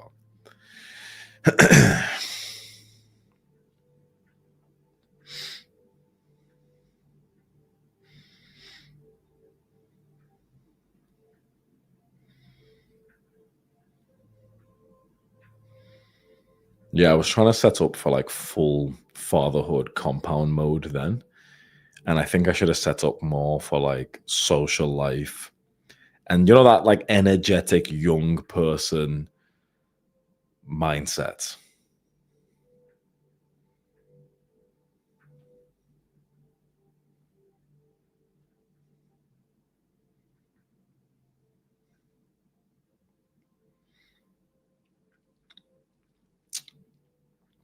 Do you have your missus still? No, we split up in January last year, so it's been a very long time. The one that we're talking about anyway.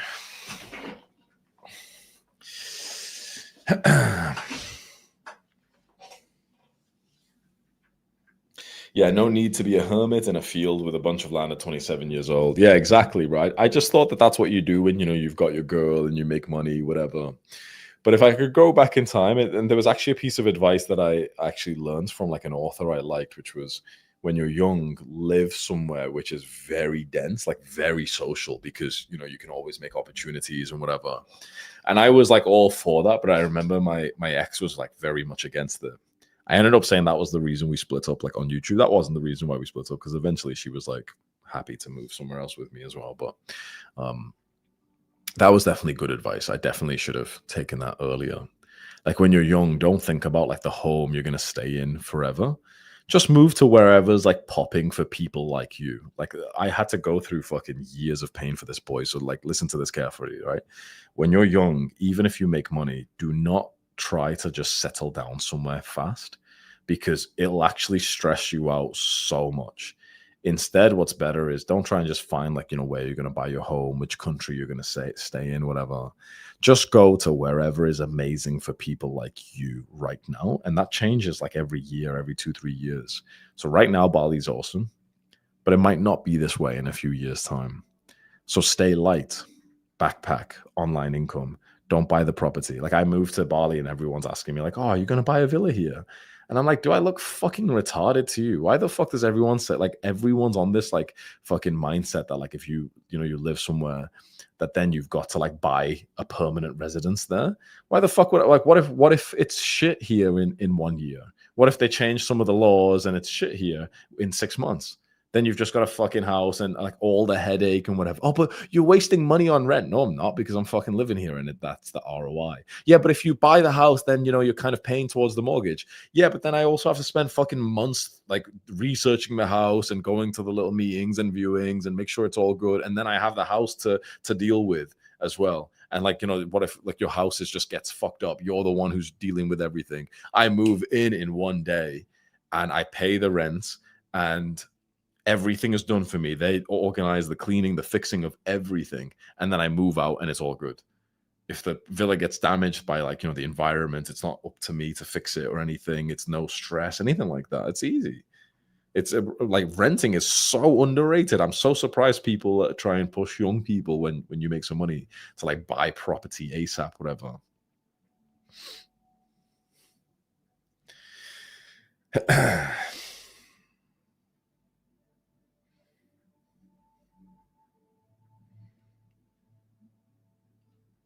What are your plans for dating now and in the near future? Just find my wife, bro. Find a girl who's fucking awesome, who is so pure, so modest, who would be an amazing, amazing woman, and have a big family. I think one of the fucking coolest like alpha things you can do is have a family and manage it well. I've been ready to have children for like years, honestly, like 2-3 years. I'm more than ready now. Now I'm just kind of like waiting around. I was asking myself as well. I was like, okay, well, how are you going to find the wife to have children with? How are you going to find her? Because what a lot of people say is like, you won't find her in Bali, which is a pretty good point. Look, it's like trying to find a wife in like Dubai, where most, on average, the women here are going to be kind of like travelers getting fucked around and whatever. Same with Dubai as well. So that's definitely something to consider.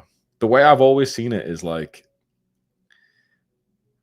first of all, always just like speak to any girl who seems like your type or what you want. Always keep that skill that when you see a girl you seem interested in, go and speak to her. That's one thing. But the way I consider it is I honestly just think my future wife will message me first on Instagram. I will notice her. She'll randomly follow me, or she'll send me like an email or some shit like that. I think that the most likely scenario is that she would have seen my content and she will find a way to contact me. I think that's probably it. Not that that's the best way. I just think that's like the highest probability chance, just because of the sheer volume of like people who see my content or whatever. I think that's probably it.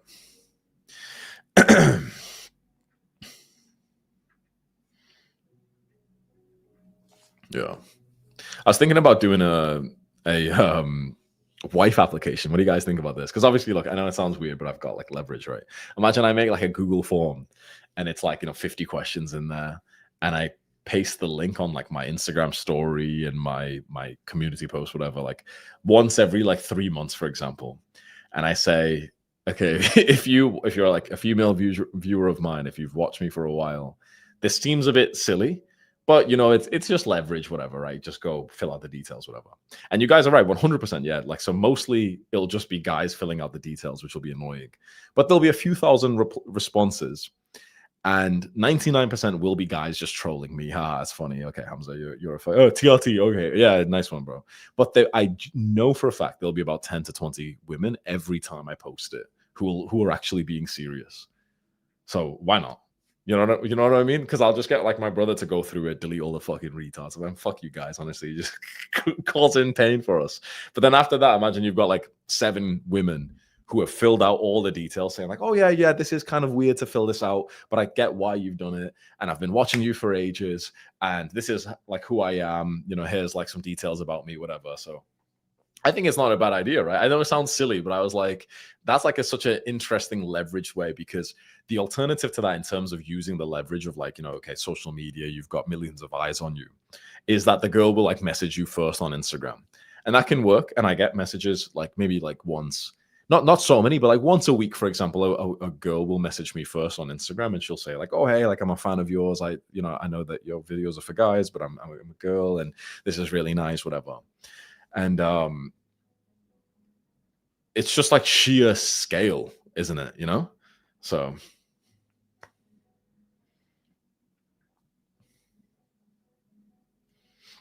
I think your wife would reach out to you, bro. Honestly, same thing happened with PewDiePie. He has a healthy relationship. What happened with PewDiePie? So because I know he's married. He has like a son or something. Is the story that his wife ended up like messaging him first or something like that, or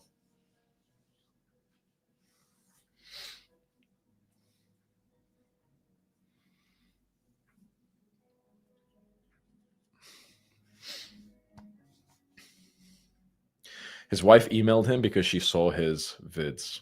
Yeah, that's the thing. Even though it sounds kind of silly to say this, it's just leverage, bro. If like thousands of women, or let's say even hundreds of women, can see your content, and you post like some link or some shit, I don't know.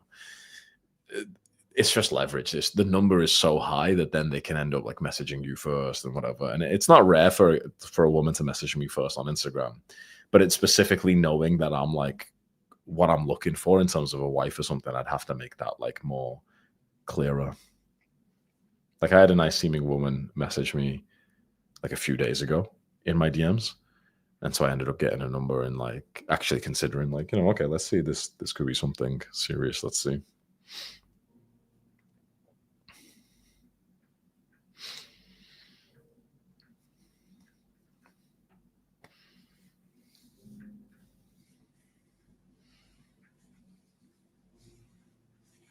What kind of DMs you get? It's usually it's usually the same, really. It's just like, oh hey, like I really love your videos. I know your videos are for guys, but I'm a girl and I really like them. And you said something which was so good here, and I really wish there was more men in the world like you because your character is good or whatever. And yeah, thank you for the videos. I wanted to reach out to you, something like that, basically.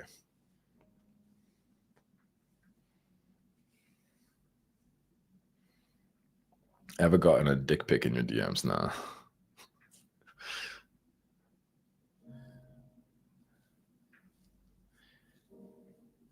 I reckon when I become more like husband quality myself, then I think I will get more wife quality women who are into me.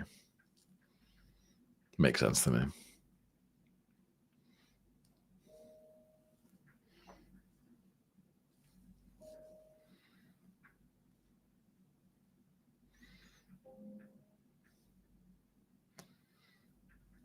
What do you have to work on to become more husband quality?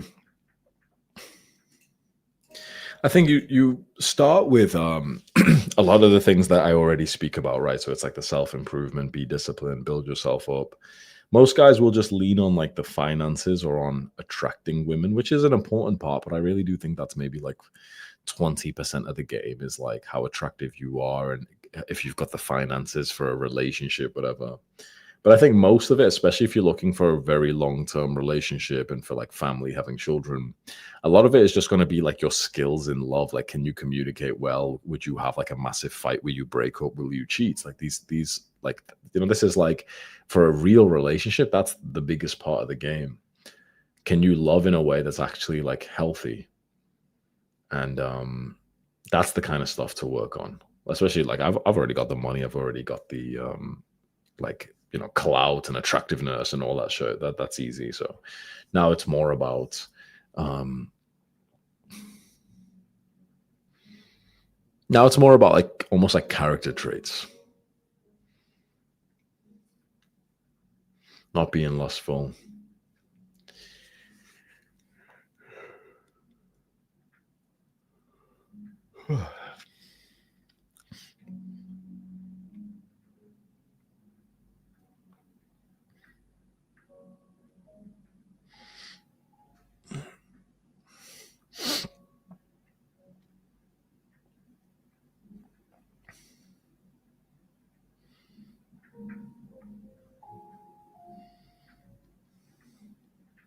I think we need to clarify like the definition of red pill, because a lot of guys are using it and I don't think you really know.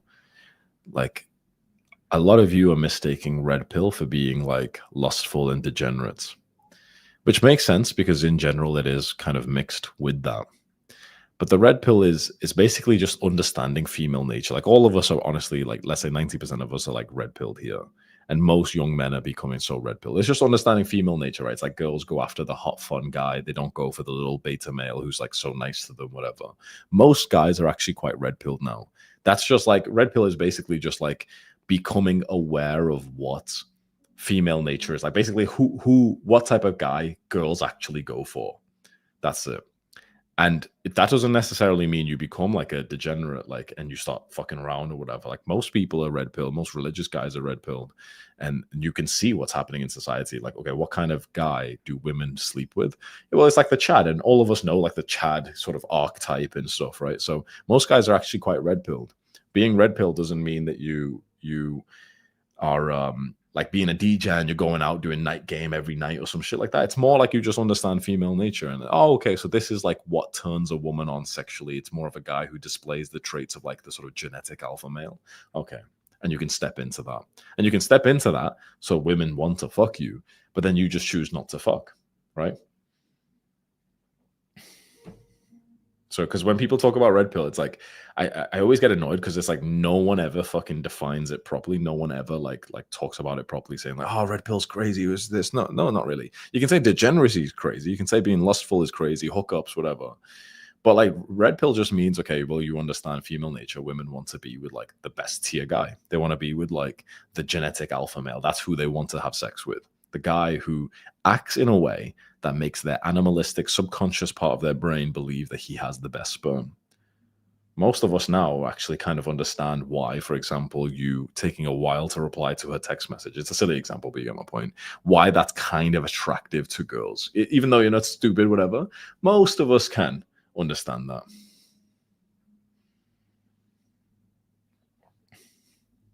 No, it's not black pill because that's what they think, but the red pill is basically understanding women want the genetic alpha male, but with the red pill awareness, you can act like him and even become him, even though you aren't that, you don't have those genes. So it's almost like a form of manipulation where like if you act like how the sort of alpha male would act, you know, like kind of like silly, right? But like just like replying slowly, then it's like you act like the guy who has the best sperm, and that is what she wants to have sex with the most, right? Of course there's so many other variables and everything, but it just understanding that can really change the game. And I think looking at it in a point from science actually really makes sense if you go read the book Sperm Wars. Yeah, like for example, when we lift weights and we build a physique, it's almost like a form of red pill manipulation because we're building ourselves up to be more muscular than we are genetically, which makes you, you know, a bigger size, more intimidating, more sexually attractive. Yeah. But I really think even like, I would say even like 50% of guys are red pill, like female aware now, female nature aware. Like it's not even special to know like what type of guy that girls go for these days. Everyone kind of knows now. And there's nothing wrong with that. The awareness is actually, it's a very good thing. And actually probably more men need to become red pill aware. Especially men in marriages, they all need to become red pill aware because they think like a woman's just going to love them just because she said that she would. When you become red pill aware, you're like, oh yeah, well of course she wants like that sort of like her pussy gets wet for the sort of dominant alpha male archetype. So then you start thinking, oh yeah, like, you know, I have that side in me. I just haven't really turned it on because I've just been kind of like my soft, cute little boyfriend in front of her. Let me come in the home and speak to her in more of like a sort of like sexual flirting kind of way. Let me one day like tease her in that kind of way. Like even men who are married need to know this stuff because like so many marriages are getting destroyed when the guy is just like blue pill. He's not female nature aware, and he thinks that his wife should just be kind of into him just because they got married. When if he was red pilled aware, he would know, okay, well, she will always get turned on by a guy who displays the traits of like the sort of powerful man. So let me make sure I still show her that side to me, because all of us have it in us. We just sometimes don't show our girl that side of us because we almost like forget to, because you get a bit comfortable thinking that, like, you know, she'll always love you no matter what. She'll always be into you no matter what. But the same way that, you know, she dresses up for you and puts on makeup for you is the same way that sometimes you need to kind of like display a bit more of your dominant trait and tell her, okay, everything's booked. Get ready at 7 p.m. Wear that dress for me. Right? It's just that it's like a yin and yang.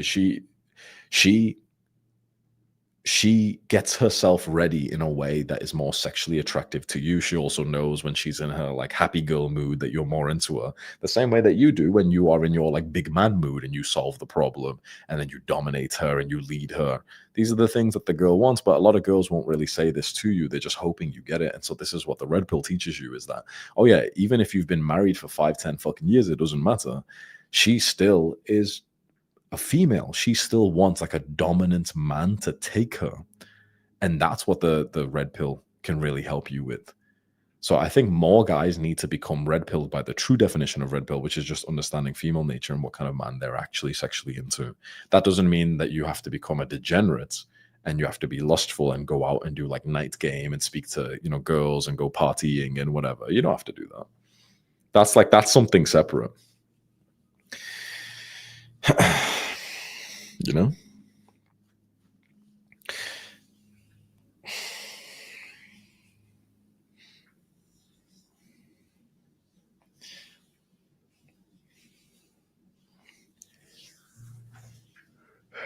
Let me get rid of this retard. Goodbye.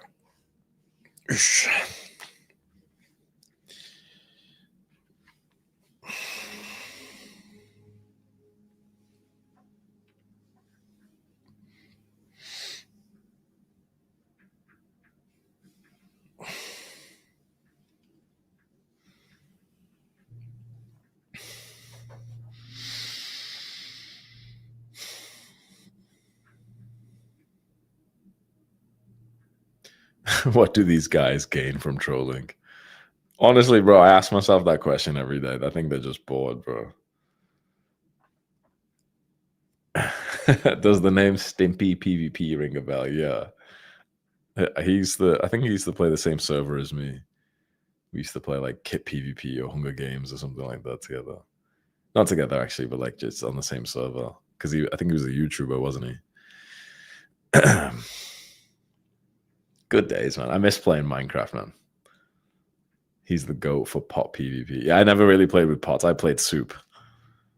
I miss like the days when I used to play Minecraft when I was younger. I was fucking sick, bro. I used to fucking drop kids. I used to play like this server which was like Hunger Games, and it had like this plugin which was called like Soup PvP, where basically you could drink soup and it would heal you instantly. So you could literally fight someone with like a row of soup inside of your hotbar, and you'd like you'd press 1, then back, then like it's hard to explain, but like it's fucking so cool, bro. Yeah, it was MC PvP, Tom. Yeah, it was that server. It was so enjoyable, bro. Honestly, I miss those days, man. I can't believe there has not been a single new Hunger Games server like that. I can't believe it, man. Honestly, like I had a look every now and then over the last few years if there was one, because I'd gladly like hop on and play for a little bit. But I don't think there's been a single like new like Hunger Games Soup PvP exactly like that. They sold MC PvP to this company called Brawl, and then it basically just died off after that. That was my memories all gone. Symptom. The thing is, look, someone said, don't you want to play video games again? If I could play like the same kind of server with like friends and it was funny and whatever, okay, sure. But there's been a few times where I've downloaded some games, right? And I'll just sit there and I'm just like, it's just the same as like watching a movie by yourself. It's just dead. Honestly, if I'm just by myself, I'd rather, like, for me, I really enjoy learning. So I'll just read and learn instead. The only time that games and movies and all that is fun is when you're with other people. right? Because if I was playing games by myself, I'd be bored no matter what game it is. I've tried a bunch of times over the last few years. You know, every now and then I finish like a season of Discipline, and I've got like a few days before I start the next one, like after my kickboxing fight, and I'm always like, it's just a bit shit. And then there's a few very rare times that I've played with other people, and when it's social and it's fun. So, for example, around my kickboxing fight, my friend Sam and then my editor Henrik, they came over to my place and we did like a LAN party. And then we went to kill the Ender Dragon in Minecraft. It took us like a few days, right? And that was like funny. You know, we were goofing around. We kept on like dying on the way to the dragon, like, and everything. So that was funny.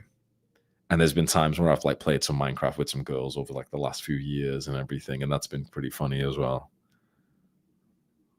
Me and my ex-girlfriend, we had like a season of playing it together, and then I ended up opening Minecraft like, I don't know, a year after we split up, and the save was still there. The save was called Bean on Toast, because like there's a meal in England which is called like beans on toast. But when we were in Thailand, there was a menu that had like, you know, this English meal, but then they called it bean on toast. So we just called that like the server name. And I saw it and my heart dropped a little bit. And so I clicked onto it, and it was like the world that me and her had leveled up. And we had like a big farm and diamond armor and everything. And I logged in probably like a few steps away from like where her character would have been. And that was like pretty sweet, kind of like sentimental to kind of experience like a game save world that you had built with a girl that you are no longer with and you've not spoke to for like a year. So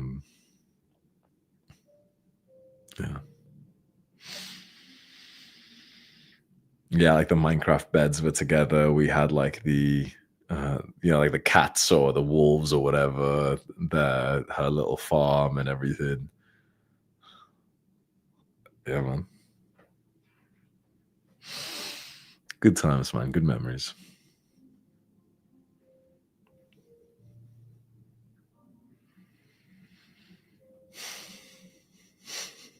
I think we'll leave it there for tonight, boys. I'm gonna go and play some Minecraft.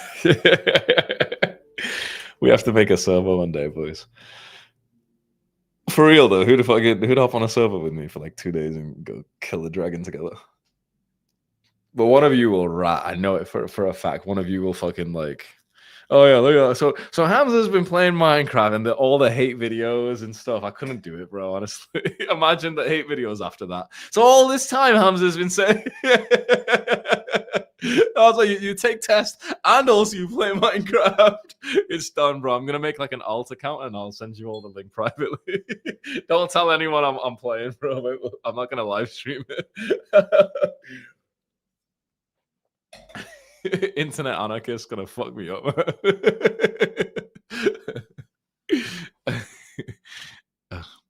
Sweet boys. Let's leave it there for tonight. I'm gonna go get ready for bed. Thank you for being here as always, boys. This is always like the highlight of my day, honestly. It's always like my form of accountability as well. Through the day, I'm always thinking like, okay, I'm gonna hop on the stream with the boys. So I'm gonna make sure I have like as disciplined of a day as possible. So you guys being here just helps me with my own journey as well. So thank you for that, man. It's honestly so enjoyable just streaming. I'm not gonna lie. This is like the most fun I have in work these days. So I appreciate you guys, man. Have a good night, everyone. Mwah. Goodbye.